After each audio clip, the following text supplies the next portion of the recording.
Kwaziwai vateereri, tinomuchingamidzai kuchirongwa The Second Coming of Christ, chamunopiwa naPastor Gift Rhodzi vekuNorth Zimbabwe Conference of the Seventh-day Adventist Church, pamwe chete namufundisi Caston Betera vekuEast Zimbabwe Conference of the Seventh-day Adventist Church.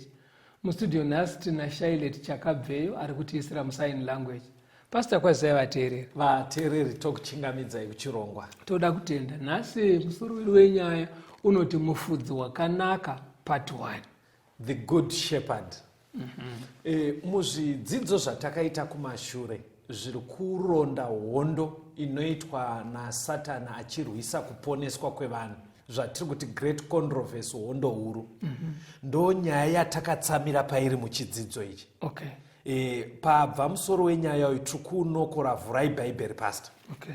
Pana Mabasa 20 verse 28 kusvika pa30. Mabasa 20 verse 28. Zvichenjerei imi neboka rose ramakaitirwa vatariri varo nomweya mutsvene, kuti mufudze kereke yaMwari yaakatenga neropa rake. Ini ndinoziva kuti kana ndaenda, mapere anoparadza achapinda pakati penyu asingaregi boka, uye napakati penyu pamene pachamuka varume vachataura zvinopesanisa, kuti vatsautse vadzidzi vavatevere. Paul aizviziva kuti kana asisipo, mberi uko iye asisipo, aitaura zvichasanganikwa nazvo muchechi. Pane chidzidzo chatakaita chairatidza pachena kuti vatendi pavakaramba varipo, ana Pauro vasisipo, kune varume vakatanga kupinda muchechi, ndobva vakuya nedzidziso dzinopesana neshoko raMwari. Tichitarisa the bigger picture, tichibata mutanda wenyaya chete, takaona kuti chinhu chikuru chaitorehwa naPauro kuchinjwa kwemitemo yaMwari. Takazviona izvozvo pamitemo 10, uya mumwe wechipiri unorambidza kushandiswa zvifananidzo. Ndobva taona wechina wekuchengetwa kwesabata richibviswa pasabata richiiswa pamusuo wesvondo. Zvinhu zvaanga ari kufanira kutaura zvaaiziva kuti idambudziko richauya muchechi. Saka paari kuti pakati pekereke yaMwari, boka raMwari, pachapinda vanodzidzisa, abva akumbira vaairayira netsamba iyi kuti ndokumbira kuti saka kana chiricho chimiro chiri kuitwa naSatani chekupinza nhema achidzidzisa zvirizvo, tokumbira kuti chechi yaMwari dai yafudzwa zvakanaka.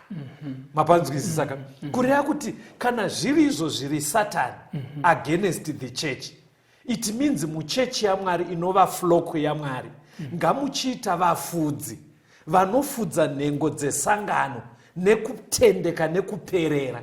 Saka ndo pari kunobva pfungwa kuti mufudzi akanaka toda kuedza kureva kuti chechi yaMwari kana kuti makwai aMwari anofanira kufudzwa zvakanaka, nekuti kunzoko kune hondo.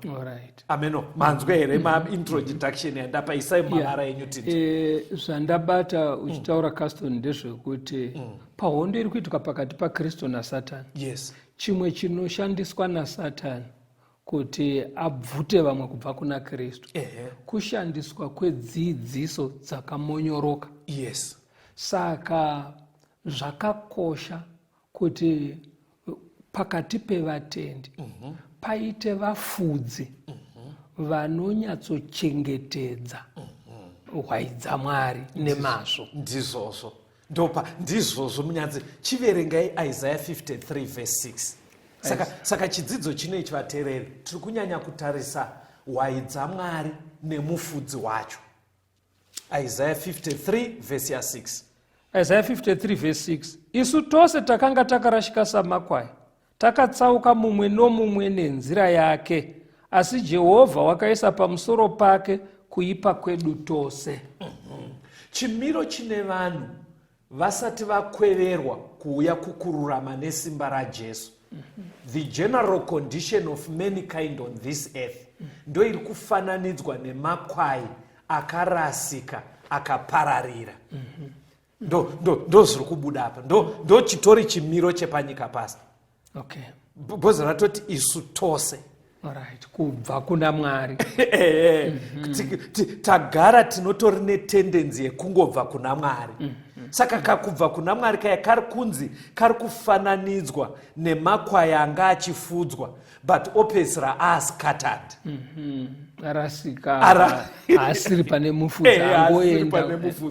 Right. But pane situation yekuti makwai ari kuratidza kunge zvichiri right, but wonyatsoona kuti pari kushayiwa attention yemufudzi. Okay. Chimiro ichi Jesu akambochitaura, vhurai pana Matthew 9. Okay. Matthew 9 verse 35 to 36. Matthew 9 verse 35. Yes. Zvino Jesu akapota namaguta ose nemisha, achidzidzisa mumasinagoge avo, achiparidza evhangeri youshe nokuporesa kurwara kwose noukosha hwose. Asi wakati achiona vanhu vazhinji, akavanzwira tsitsi, nokuti vakanga vaneta, varashwa samakwai asino mufudzi. Saka panapa pfungwa iri kuburiswa pasi. Iyi haisisiri yemakwai. Because ari kutonzi makwai chimiro changa chine vanhu Jesu akachita, saka vaitoita semakwai arashwa asina mufudzi, kuratidza kuti mufudzi ndiye anga asiri responsible. Okay. Anga asiri kuita basa rake chaizvo, because paaitenderera paya vanhu vairatidza kuti vane havi yekunzwa shoko, vaida kubatsirwa vanga vakawanda. He was overwhelmed kuti vanhu vese vakumanaka nezvavari kushuwira izvika kwanofanira kuvasatisfya ndiani. Saka ndo chimiro chaari kuti pakaita vanhu vane nhomba yeshoko kudaro, but voshaya ari kupa attention yekunyatsopa dzidziso. Chimiro ichocho makwai arashwa nemufudzi. Haisisiri mhosvo yemakwai apa. Mufudzi ndiye aita dambudziko. Saka vari kunzi makwai past ndo vanhu vaMwari vanonamata. Then mufudzi ndo vanofanira kuva vatungamiri vanodzidzisa. Ndo chimiro chachona. But ndo kwatichaenda. But ngazvibva zvajeka pasta kuvanhu kuti mufudzi mukuru ndiani. Mapanzwisa ka? Mufudzi mukuru. Mirai munzwe pfungwa yacho. Ndoda kuti musakanganisika. Vhurai kuna Peter wokutanga chapter 2 verse 25. Moibatanidza naJohn 10 verse 11. Toda kuti tinzwe kuti mufudzi Bhaibheri rinenge richiti ndiani. First Peter 2:25. Yes. Nokuti makanga makatsauka samakwai, asi zvino madzokera kumufudzi nomutariri wemweya yenyu. Mufudzi yetu toda kuti ndiani. John 10 verse 11. Ndini mufudzi wakanaka. Yes. Mufudzi wakanaka unorashira makwai ake upenyu hwake. Ndi Jesu ari kutaura. Saka the good shepherd, mufudzi akanyatsa kunaka anoburitswa neBhaibheri, ndi Jesu Kristu pastor. Right. Ndiye mufudzi yeye. Saka Jesu ndiye anofana kufudza vana vake. But muchaona patichaita tichienda mberi, ane vamwe vaanopa futi basa iroro rekufudza iro. Saka mufudzi basa rake patingoti kufudza kudii pastor. I think zvakakosha. Anditika patingoti kufudza. Toda kunzwa kuti Bhaibheri kana richiti kufudza riri kurevei. Endai kuna Numeri. Numbers 27 verse 15 to 17. Numbers 27 verse 15 to 17. Yes.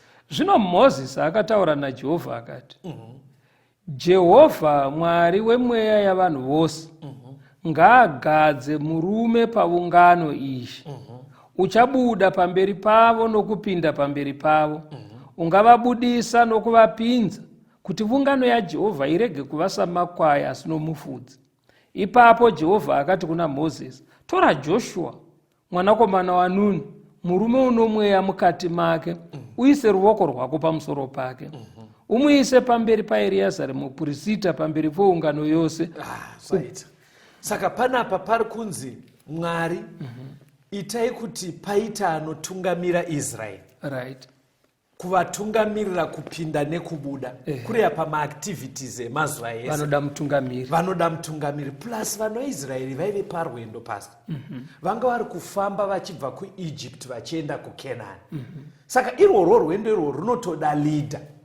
Saka leader ye ndiye ari kunzi isai kuti pave nemufudzi, vanhu vasaite semakwai asina mufudzi. Saka mutungamiri namamwe manzwi apa ndiye mufudzi. Ndiye mufudzi. But pane kapfungwa kabuda pastor kandoda kuti muteerere kekuti anofana kuva achiziva kuri kuendwa. Okay. Mapanzwa aka? Because haugona kungotungamira zvisina purpose. Usingazive kuri kuendwa. Saka kutoona kuti vatungamiri vemachechi vanofana kunge vaine sense yekuziva kuti panyika hapazi pedu. Okay. Boka ratiri kutungamira riri parwendo kuenda kudenga. Pakaita mutungamiri mufudzi asina pfungwa iyoyo akangotyokera zvepanyika, kufudza ikoko kunononetsa. Because panapa panotobuda kuti mutungamiri chaiye anofana kuziva kutungamira rwendo ruri kuitwa. Saka rwendo rwatiri kuita vateereri panyika hapazi pedu. Okay. Vatendi vese tiri kupfuura, we are pilgrims. Wedu musha uri kumusoro kudenga. Saka mufudzi chaiye kana kuti mutungamiri chaiye ndo zvinhu zvaanofana kuziva izvi. Ande pana mapisarema 77 vhesi ya 20. Mapisarema 77 vhesi ya 20. Makafambisa vanhu venyu seboka ramakwai noruoko rwaMozisi norwaAroni. Saka kutungamira kune uchitwa vanhu vaMwari kuya vachiratidzwa zviri kudiwa naMwari, vachiendeswa kuri kudiwa naMwari. Ari kuita basa iroroka, ari kufudza. Alright. Imbondisirai mumashoko enyu pastor, muri kungogutsirira pa ndiri kutya kuti pamwe hamusi kunyatsobata kuti mufudza haazi munhu anongoti uswa uyo furai. Anenge atori nekapurani kekuti mangwana ndikadziburitsa ndiri kudzitinha ndoenda uko. Saka pavatendi haizi nyaya yekungoti waverenga here bhaibheri nhasi. Zvinofana kuva zvine purpose. Tiri kumbobvepi tichiendepi? Imboisai mumavara enyu tinzi. Now ndiri kunzwisisa kuti kunamata. Yes. Vanotenda vanogona kudaidzwa kunzi makwai aMwari. Ndizvozvo pastor. Then pakurarama kwavanenge vachiita muupenyu hwekutenda, vanoda kupota vachiwana guidance. Right.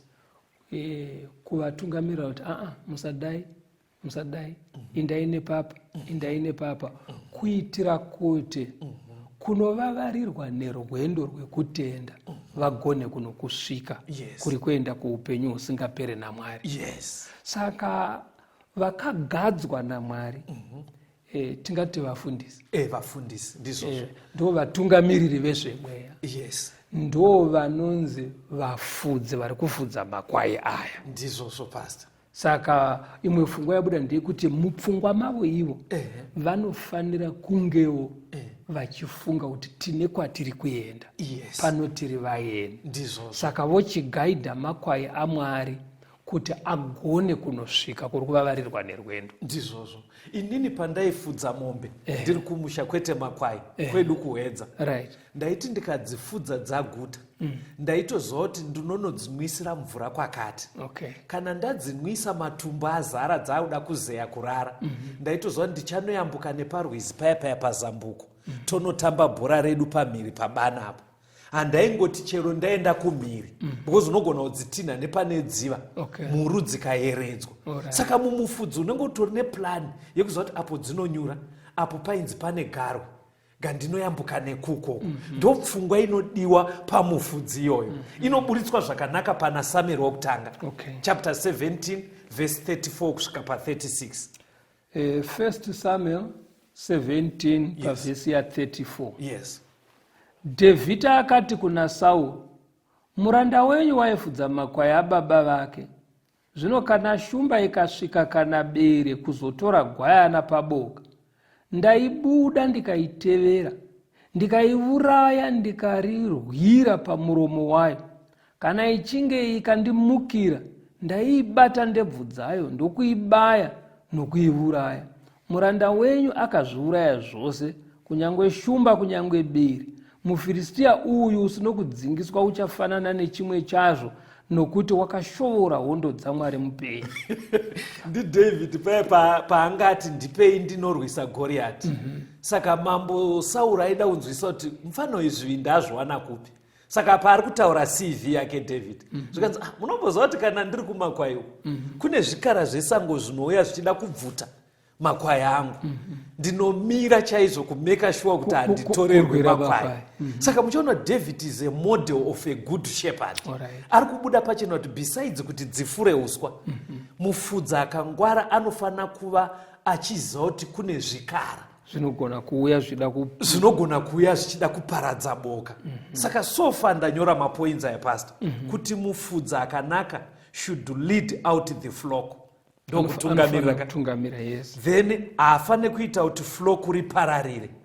Kuti iyo kwayo zvinobva zvaburitsa chimiro chekuti mufudzi haasi kugona basa, dzinenge dzichidzoreredzwa.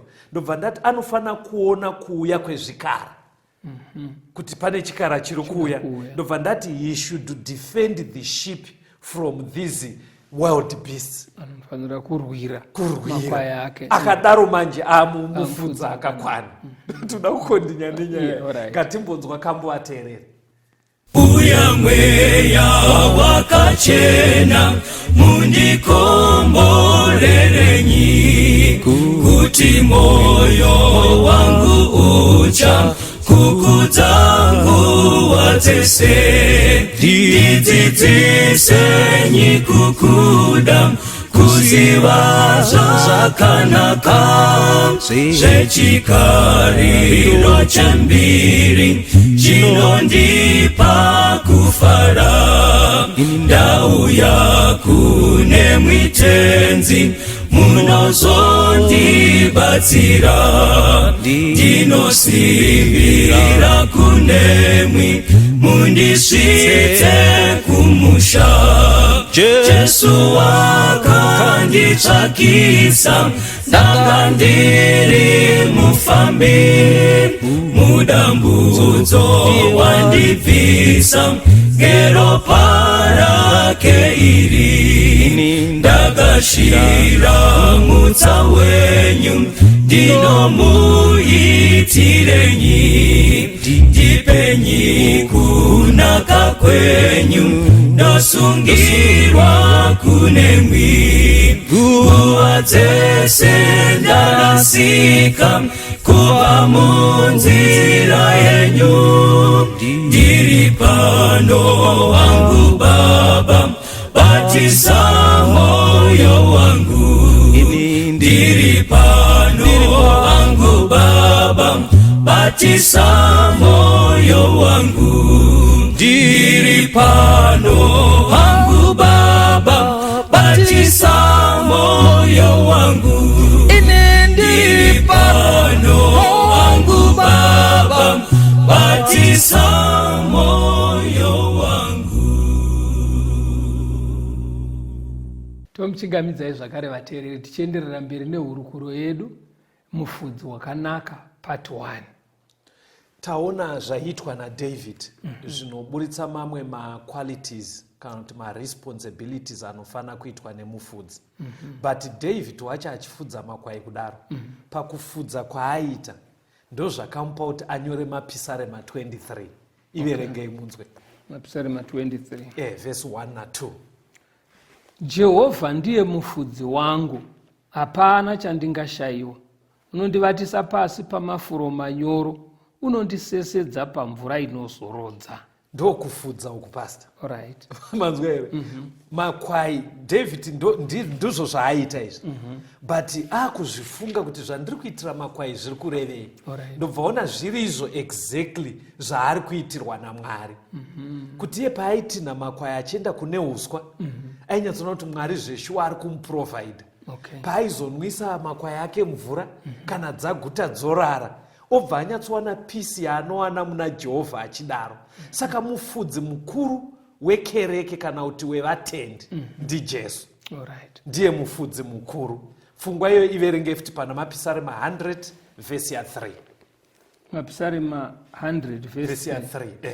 zivai kuti Jehovha ndiye Mwari, ndiye wakatiita tiri vanhu vake, tiri vanhu vake namakwai anofudzwa naye. Saka Jehovha ndiye mufudzi, vanhu vake ndiwo makwai anofudzwa naJehovha. Alright. Pajeka kapo kuitira kuti musoro wenyaya kuti mufudzi akanaka tibva taziva ndeuyoyo.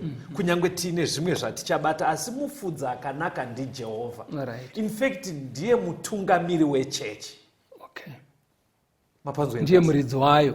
Thank you. Right. Jehovha ndiye muridzi wechechi uye ariye mutungamiri wayo. Okay. Saka he is concerned nekuona kuti makwai adyei. Kureva kufidwa kwawo, dzidziso zvavari kudzidziswa, Jehovha is concerned. Verengai Hebrews 13 vhesi ya 20. VaHebheru 13 Verse 20. vhesi ndeya 20. Zvino Mwari werugare wakadzosa kuvakafa mufudzi mukuru wamakwai, iye Ishe wedu Jesu Kristu, neropa resungano isingaperi. Right. Akadzosa mufudzi mukuru wamakwai. Saka Jesu ariye mufudzi. Right. Bhaibheri raenderera mberi rakuti mufudzi mukuru. Chirungu runoti chief shepherd. Right. Saka ukaona panzi chief shepherd pastor, kureva kuti pane ma-under shepherds Pane vamwe vafudzi vadiki pasi pake. pasi pake. Alright. Ndo zvaakutidzosera kuna mabasa 20 yatatanga naye idzokerei pairi munzwe. Okay. Kuitira toda kuti tinyatsoronda nyaya yedu. Mabasa 20 vhesi 28 kusvika pa30. Mabasa 20 pavhesi ya 28.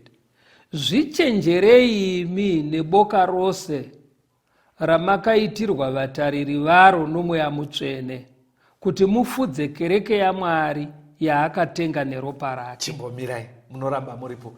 Vanhu vaakuchiudzwa naPauro ndo vatungamiri vemachechi. Alright. Vari kunzi be very careful kuti mufudze kereke yaMwari. Jesu ndiye mufudzi mukuru. Asi pasi pake pane vamwe vafudzawo vanyorerwa tsamba iro kunzi ngatinyatsofudzai chechi yaMwari nenzira yakanaka. Handitika. Saka pavafudzi futi vadiki vari pasi paJesu panofanira kuita futi vafudzi vakanaka, pastor. Okay. Ivo vacho vanofanira kuva vafudzi vakanaka. Mufudzi wedu akanaka mukuru ndiJesu. Ndiye mufudzi mukuru, handitika. Asi pasi pake ane vamwe vafudzi vadiki. Saka ivo vafudzi vaduku futi ndo vari kukumbirwa naPauro kuti ngativei vafudzi vakadii? Vakanaka. Saka zvinotibatsira kuti tione kuti kufudza kwakanaka kudii. Bhaibheri rinobva ratsanangura kufudza kwakaipa. Okay. Kwakanaka Mapisarema 23 yangoti kuita kuti makwai aende pane uswa, kuita kuti makwai anwe mvura, nekumboita kuti makwai agute arare. Ndo zvataura Mapisarema 23. Right. Ko kufudza kwakaipa kudii? Endai munzwe kuna Ezekiel. Alright. Ezekiel 34 vhesi ya 1 mosvika pavhesi ya 3. Ezekiel 34 vhesi 1. Yes, pastor. Zvino shoko raJehovha rakasvika kwandiri richiti, mwanakomana womunhu, profita pamusoro pavafudzi vaIsraeri. Profita uti kwavari kuna ivo vafudzi, zvanzi naShe Jehovha, vane nhamo ivo vafudzi vaIsraeri vanozvifudza. Ko, vafudzi havafaniri kufudza makwai here? Munodya mafuta, munofuka makushe awo, munobaya akakora, asi hamufudzi makwai. Yeah. Matauriro ari kuita shoko raMwari manje uku kwaakutsutsumwa, pastor. Yeah. NdiMwari asiri kufara nekafudzirwa kari kuitwa makwai.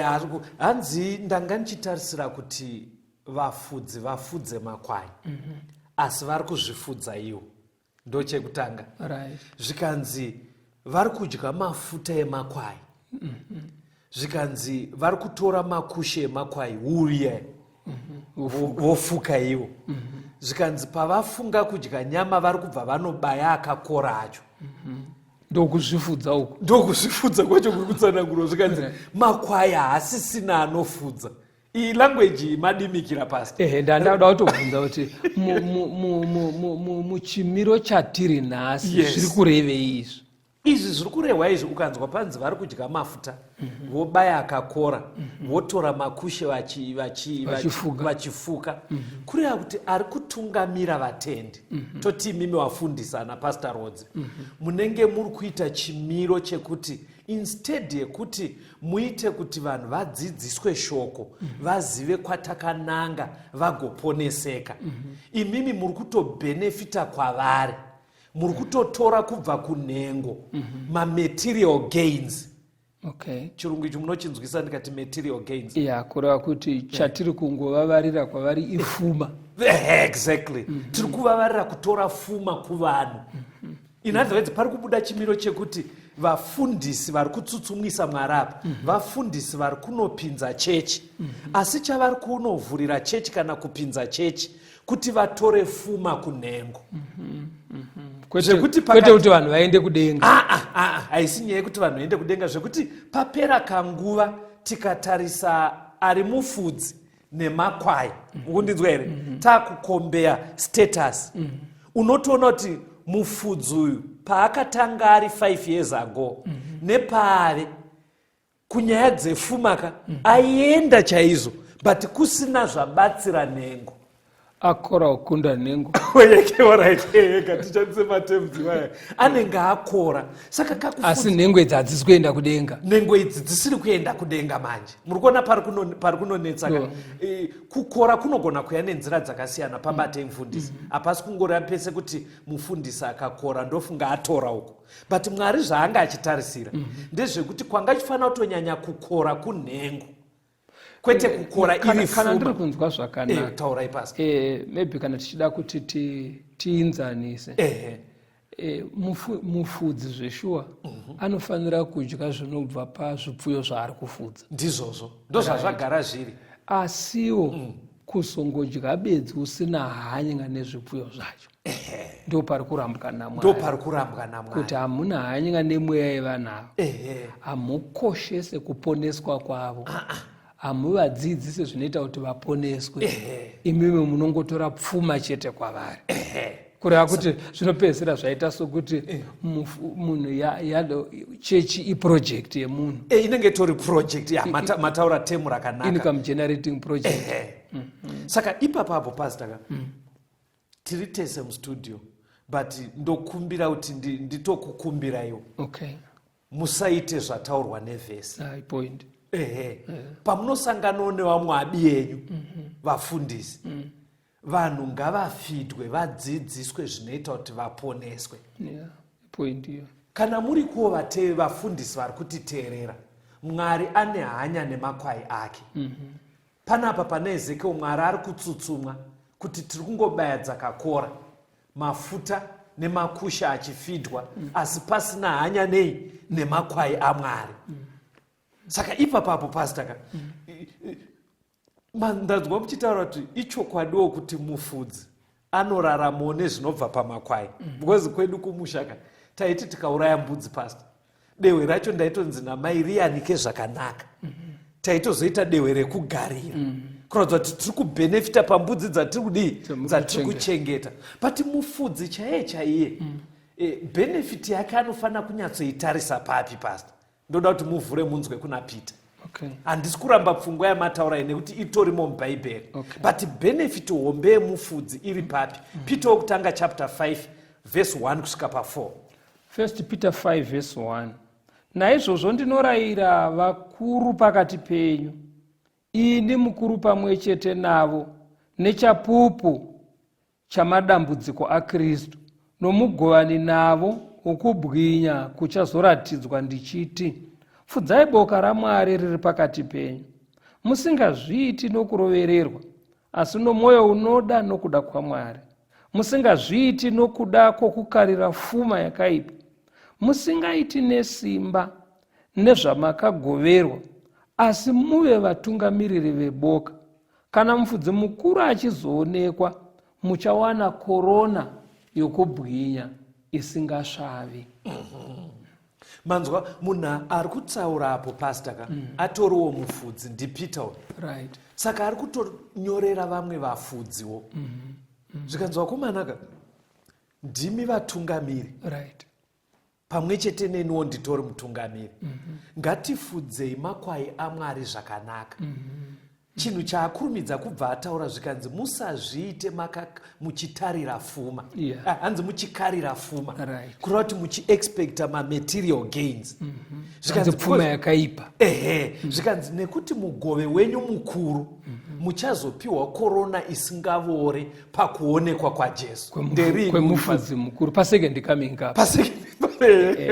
iyo nyaya yesecond coming vateereri ndosaka chirongwa chedu chichinzi second coming kutiraya kuti pfungwa dzedu wedweka dzichikokere pakudzoka kwaJesu saka vafundisi vari kuteerera kwamuri ikoko hanzi pakufudzwa kwemakwai hapadi kuti tiite tichikarira pfuma asi tinofanira kuita nemwoyo unoda tichiziva kuti reward hombe tichaipiwa pasecond coming yaJesu but handicho chimiro chiripo. Dzokerai kuna Ezekiel kuya munzwa. Okay. Ezekiel 34 verengai verse 4 munzwa. Ezekiel 34 verse ya 4. Yes. Hamuna kusimbisa anoshayiwa simba kana kurapa anorwara kana kupombera akavhunika kana kudzosa akadzingwa kana kundotsvaga akarasika asi makaabata nesimba nehasha. Mvukudzwa vafudzi vaya. Ndanyora mapoints aya pastor. Ndisirei mulanguage yekuti vateereri vanzwe.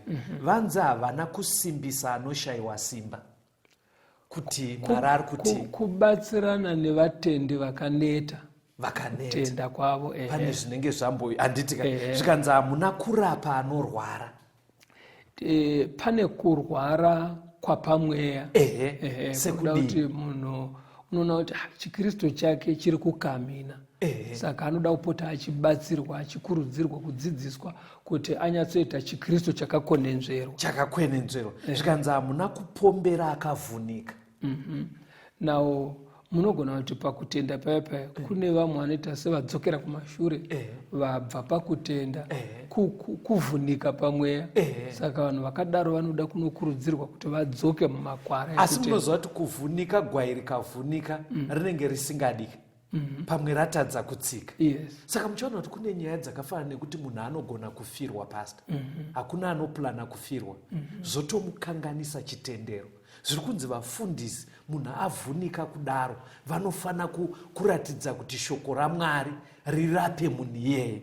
Zvikanzi panapa hamuna kutsvaga akarasika kuti vaya vabackslider vamwe vanobuda muchechi utomboenda anofanira kunotsvakwa kuti ari kupi achikurudzirwa kudzoka. Pandiri kuda kunyanya hanzi hamuna kudzosa akadzingwa kuti apa pane zvinogona kuitika paungano zvinodzinga vamwe vatendi. Vanoda kuti vanokurudzirwa kudzoka. Because ini ndaitoti ukaona kuti mudanga membudzi kana memombe mune iri kutunga dzimwe waitoona imwe inoramba kupinda mudanga zuva rovira kutya kunotungwa nei but semufudzi aitraya ndichiri mufana ipapo ndaedza kumeka sure kuti iri kutunga ndaidimbura nyanga ndodzicheka kuti isatunge dzimwe kana kuti iyo inotunga ndaisungirira panze pedanga yega dzimwe dzoraramo. Saka zvikunzi vafudzi manje pakufudza kereke yaMwari zvinoda kucherechedzwa hanzi asi makabata nesimba nehasha kudiwa. Panodawo nokuti zvazvinoita pazvinenge zvichiitika zvinhu zvikaizvi kuti imi maka zviya zvekunge munhu ari kuzviitisa kuti munhu atotaura ndine weakness yakati kana kuti asina kutaura asi maiona haadi kutorwa sekunge ari kuzviitisa. Anoda kunyengetedzwa vana vaMwari vachibatwa neunyoro zvakanaka. Iye Jesu pane nguva yaanototi dzidzai kwandiri ndiri munyoro ndakateramira. Saka vafudzi vakanaka vanofana kuita kwete zviri kubuda pavafudzi vakaipava. Mufudzi akanaka ngatirambei tiri pachirongwa tienderere mberi tambonzwa kambo. Obvumai ndifambe nemi sezvakaita Enoki mubate ruoko rwangu nditaurirane nemi kana ndinoshayikwa ndibvume ndifambe nemi handingambofambi ndega duturiri kuvhuvuta mirauya kateiwa vavengi vanodiedza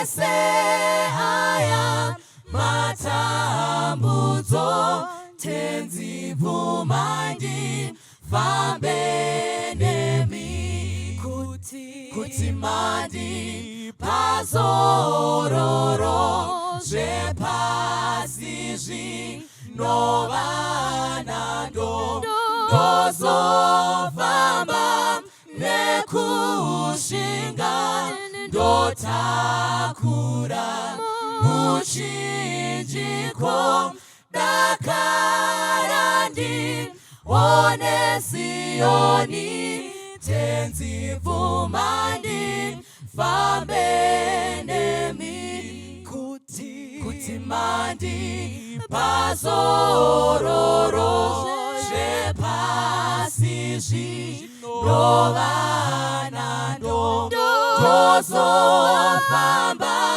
nekushinga ndotakura muchinjiko dakara ndione Sioni tenzi bvumandi fambe nemi. Tinomuchingamidzai zvakare vateereri tichienderera mberi neurukuru yedu mufudzi akanaka part 1. Saka makwai akasafudzwa zvakanaka pastor. Chii chinobva chaitika? Pana Ezekiel 34 ipapo. Verengai verse 5 na 6. Ezekiel 34 verse ya 5. Akapararira nokuti akanga asino mufudzi, akava zvokudya zvezvikara zvose zvokusango, akapararira.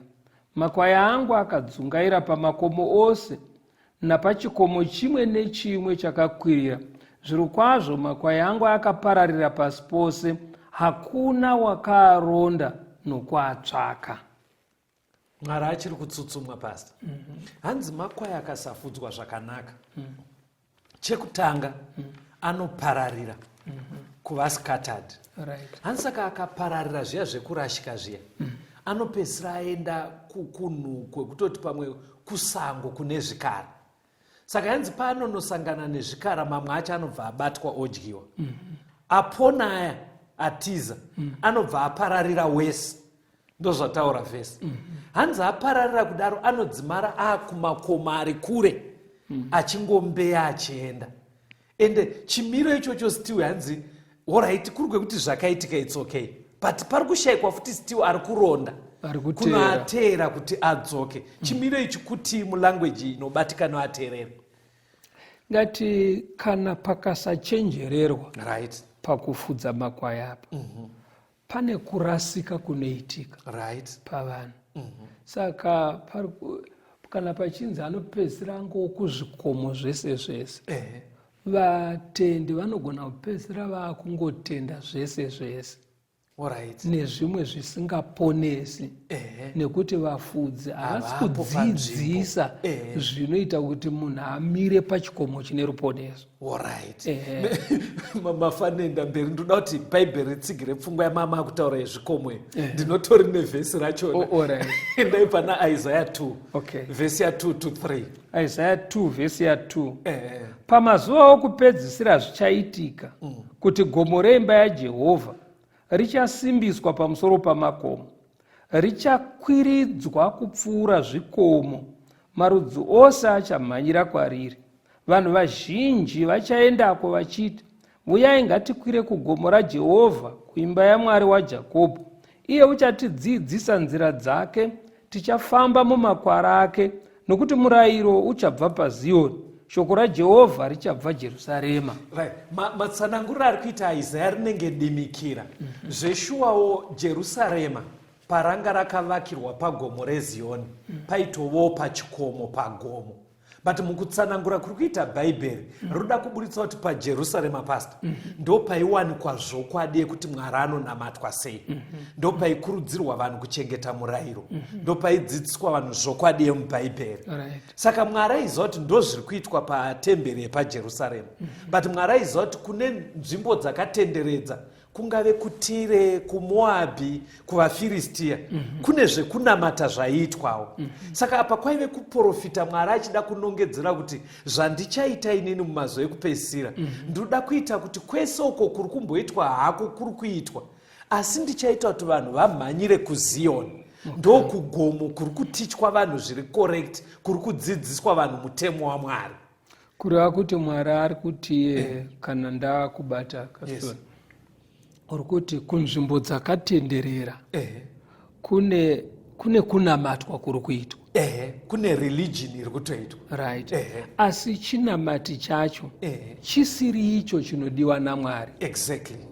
Koita pane ungano yaJehovha pari kunzi paZioni, panodzidziswa zviri correct, panodzidziswa nemutemo. Kana maverenga patonzi vachati ngatimhanyire ikoko tinodzidziswa murayiro waJehovha.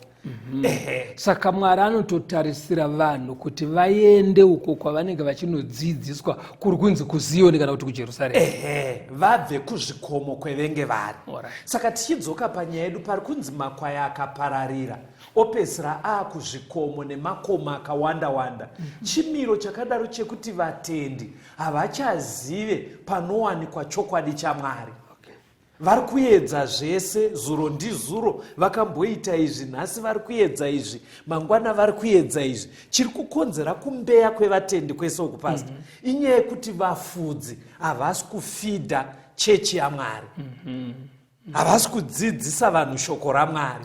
Saka munhu anopedzisira akuita maexperiment, akanzwa kunzi kune zvakadai zvinenge zviri kubatsira zviri kuwanikwa kuBuluwayo, omhanyira ikoko. Akanzi zvakadai zviri kubatsira kuNigeria, omhanyira ikoko. Onzi aiwa mazuva ano kune zvakadai zviri kubatsira zvabva kana nekuGuruve, omhanyira ikoko, zvabva kuJapan. Ipfungwa saka kakumhanya-mhanya kesaka ndokari kunzi vanhu vari kutraya zvikomo zvakasiyana pastor.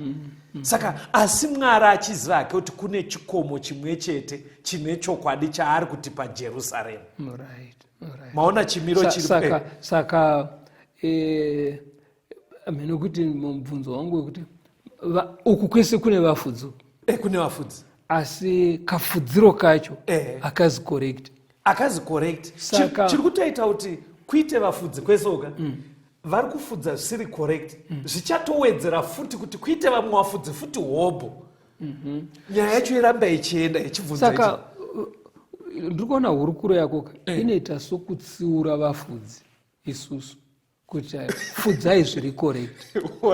Asi poita kuti tatsiurwa toramba takangodaro.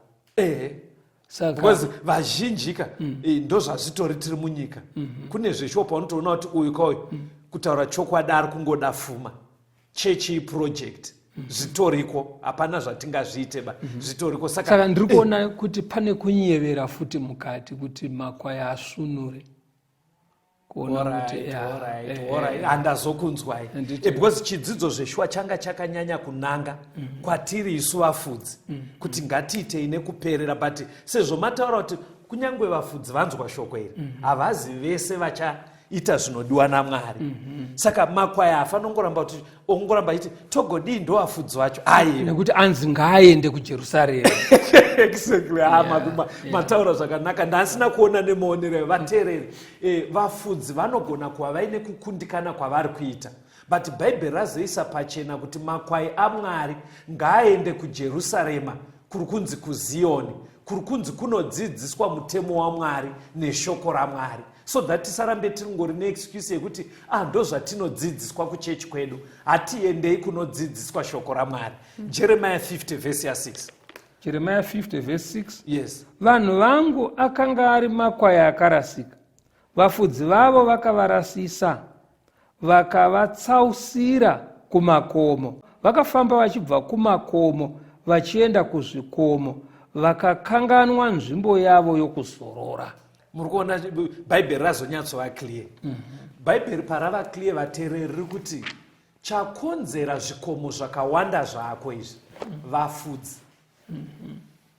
Chiri kuita kuti munhu azoedza uko omhanya uko hanzi vafudzi vakaita kuti makwai atsaurirwe kuzvikomo hope. Saka hanzi result manje pandoda kuti muone kuti ihondo. Hanzi saka makwai haachazive nzvimbo yekuzorora. In other words, mirai munzwe language yandoda kuti mubate, munoisa mashoko akanaka. Yangoyeye zvino ndiri munomu. Satani anotoziva kugomo raMwari kunodzidziswa chokwadi. Ndobva awanza vafudzi vakawanda kuti vasaite basa nemazvo. Makwai ndobva apararira achiedza zvikomo zvakasiyana. Saka Satani aiziva kuti makwai akapararira, zvitoriwo hwai chaiyo yemhuka ye inochengetwa ye haina sense of kuziva kwayabva. Ndozvaitoriwo ndofanika matauriro ari kuita bhaibheri. Saka Satani aiziva kuti vanhu vakaedza kwakawanda vanopedzisira vasazive kuri correct, vane confusion. Ndopanzi havachazive nzvimbo yekuzorora. Saka zvikadaro iadvantage kuna Satani, because language inenge yakutaurika munyika ndeyekuti ende machechi achawanda isu hatichambozva kuti pechokwadi ndepapi, ndakatoona kuti kuzvigarira kumba kwakanaka. Saka Satani anobva ati zvaita manje, because ameka sure kuti ndawanzira vanhu zvikomo, vanhu vashaya kuti uenda papi. Saka vanhu havachanyatsozive chikomo chine zororo. Saka anotozva kuti zvazvinopedzisira zvaita kuvanhu manje vanosiyana nenyaya yacho. Isai mumashoko enyu mimi kureva kuti kusiyana nenyaya yachoka. Chiramwa unoziva ukaramwa zviya wabhohwewa augute. Because hapana munhu anodya kuramwa. Saka confusion iyaya ikaita kuti ndakangozvisiya ini, ndakanyatsoona kuti ndakashaya kuti yacho chaiyo ndeipa. Hazviponese manje. Hazviponese. Saka Satani anenge atowina. Satani anenge atowina. Saka pfungwa yekuti ini zvakutondiconfusa, vese handiti kwese kunobatwa bhaibheri, vese vanoti Jesu, asi ugona vawanda kuda unobva washaya kuti pane chokwadi ndepa. Pfungwa iyoyo vateereri ndo iri kutodiwa naSatani, yekuti unopedzisira waita chiramwa woshaya hanya yekutsvaga gomo reZioni ranzi ndo kune chokwadi kuchamhanyira vese vanoda Mwari, kunodzidziswa murayiro waMwari. Papa ri kujeka kapasta. Handi pane Ezekiel papo 34 verse ya 8 to 11. Ezekiel 34 verse 8. Noupenyu hwangu ndizvo zvinotaura Ishe Jehovha, zvirokwazvo makwai angu zvaakapambwa, zvaakava zvokudya zvezvikara zvose zvokusango, nokuti kwakanga kusino mufudzi, navafudzi vangu zvavasina kuronda makwai angu, asi vafudzi vangu vakazvifunga ivo vakasafudza makwai angu. Naizvozvo imi vafudzi, inzwai shoko raJehovha. Zvanzi naShe Jehovha, tarirai ndine mhaka navafudzi. Ndichabvunza makwai angu pamaoko avo, nokuvadzivisa kuzofudza makwai. Uye vafudzi havangazofudzi ivo. Ndicharwira makwai angu pamiromo yavo, kuti arege kuzova zvokudya zvavo. Nokuti zvanzi naShe Jehovha, tarirai ini ndimene ndicharonda makwai angu nokuatsvaka. Ndimai pastor Mwari vachitsutsumwa inondipa hope. Muona kuti hope iri papi. Mwari aona chimiro chaane makwai panyika. Ari kuedza kuratidza kuti pane effort yaari kuita yekudzora makwai kuti adzoke pane chokwadi. Hanzi paapararira paya hanzi abva zvekudya zvezvikara, kureva kuti mapere neshumba dzaakungosangana nemakwai zvichidya. Pastor, batai munzwe sekwenzi iri kuitika. Patanga vafudzi vasina kutendeka, havana kufidha makwai, ndobva apararira achienda kumakomo. Kumakomo ikoko kunowanikwa zvikara. Saka hanzi zvikara zvaakutofidha pamakwai angu. Saka hanzi naMwari no, hazvifaniri kukondinya zvakadai. Ndofana kuita action ndirwire makwai angu kubva kuzvikara. Patichapedza chidzidzo ichi toda kuzoona kuti zvikara ndiani. Because pane situation munyika yekuti pastor vanhu vakava confused wotadzoziva kuti saka kwechokwadi ndekupi. Zviri likely kuitika pane vamwe vanosimuka votora advantage yesituation iyo, ndo patoda kupedza tiri. But manzwe here apa pari kunzi chimwe chakaita kuti makwai apararire raive zuva remakore nerima. munoziva zvinoita makwai chaiwo kukaita storm mhepo Alright. Kukamuka dutu. Akaita bepu akavhunduka. Anovhunduka ungomhanya akamararira. Handitika chaavhundutsa hakusi kwekuti iwo haana hunhu. Pane zvatongouyo from outside. Saka zviri kunzi naMwari panapa chirawe ichi. Vatendi kupararira kwese kwataita kuya. Vamwe vacho hakusi kwekuti takaendako nekuti hatina hanya naMwari. Pane zvakangokaruka zvaitika zvovhundutsa. Pane zvakakonzera. Zvakafanana nekuti pastor munoziva kuti munhu ukakaruka wongo akagara zvakanaka. Family yese yoita accident wosara uri one. Munoziva kuti zvinogona kutovhiringika. Kusvika pakuda unobvunzira. Kuenda kun'anga chaiko. Ani mazona unenge wakutobva pamberi paMwari. Saka Mwari ari kuzviziva. Saka kuti uyo chakamuendesa kun'anga uyo akavhundutswa nechakati uyo chakaita kuti azopiwa mvura iyo akadai uyu chakaita kuti aende kun'anga nekudii Mwari anenge aitoziva chikonzero kwete kuti zviri correct ndapane chikonzero zvinenge zviri wrong but Mwari ari kungoti I understand saka ndiri kuita effort yekukudzosa kuitira kuti unobva wadzwa next time mhepo icharamba iriko usavhunduke saka Mwari ari kuita basa iroro nhasi ndo process iri kutoitwa naMwari vanhu vaMwari tese semakwai takarasika takapararira effort iri kuitwa naMwari yezvinezvi ndeyekudzosa vanhu kuchikomo chine chokwadi tirege kuzova zvekudya zvezvikara zvekusango vhesi ya 15 pana Matthew 7 mukaverenga iyo kune kwasara verse 1 Mateo 7 zvikara izvi ndiani pastor Mateo 7 verse 15 chenjererai vaprofita venhema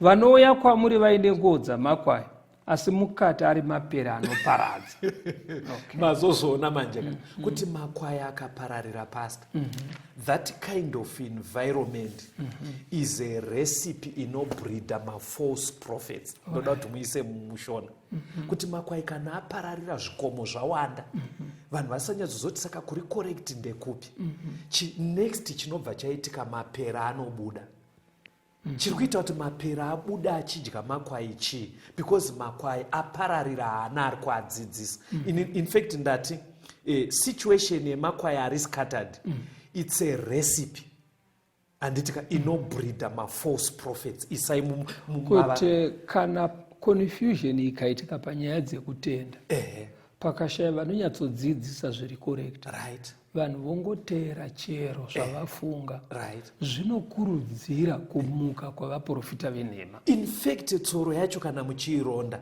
ndoitori nzira yaSatani kuti akonzera confusion aita kuti zviwande vanhu vava confused paanoona vanhu vava confused iye Satani anobva amutsa vaprofita venhema vaprofita venhema vobva vaita kunge ndo yasolution kunge vari kugama vanhu vari kutsvaga zvekunamata vobva vaita kunge vari kuchingura vanhu vese vaivanga varasika saka mukudaro kuya bhaibheri riri kuti kakuita ikako vatendi vaakudyiwa nemapere chiverengai pekupedzisira muoneka vateereri mabasa 20 vhesi ya 28 to 30 mabasa 20 vhesi 28 zvichenjerei imi neboka rose ramakaitirwa vatariri varo nomweya mutsvene kuti mufudze kereke yaMwari yaakatenga neropa rake ini ndinoziva kuti kana ndaenda mapere anoparadza achapinda pakati penyu asingarege boka uye pakati penyu pamene pachamuka varume vachataura zvinopesanisa kuti vatsautse vadzidzi vavatevere vanhu vapera nevaprofita venhema vanhu vapera nemapere onekai vateereri tinotenda vadikani saka toda kutenda nechidzidzo chinotivhura pfungwa uyewo chichitsiura nekurayira vatungamiriri panyaya dzekunamata nekurayirawo vari kutungamirirwa kuti tese tivhurike tiite zviri correct Mwari atibetsere tibatei panhare idzi tirambe tichikurukura nekuonesana nekubatsirana 0774 651 181 0774 651 181 kana kuti 0716 452 086 0716 452 086 Mwari vave nemi tigosangana muchikamu chinotevera soko rakanaka kune suvafambi apo tinoenda pasipo asimuponesi achazo uyaje kutonga umambo wake ariku uyane kukasika jesuje ariku toka devafami wake bachazotora apo Jesu ouya makuwa hekare apo manorara wafafami wakafana Kristu wachazaruraje anu wanomuka wachapona pamwe na Jesu ariku uyane kukasika Jesu je ariku toka devafami wake wachazotora apo Jesu ouya tichasangana kumusha wekudenga tichaimbange kuponeswa waponesi wovachava pasirese wanamate mambo wedenga ariku uyane kukasisa Jesu je ariku toka devafami wake wachazotora apo Jesu ouya haleluya amenize haleluya nekudawirati tichashika na matasimbira kufaradakara topeka biriye kudenga ariku uyane kukasika Jesu je ariku toka devafami wake wachazotora apo Jesu ouya haleluya amenize haleluya nekudawirati tichashika na matasimbira kufaradakara topeka biriye kudenga ariku uyane kukasika Jesu je ariku toka devafami wake wachazotora apo Jesu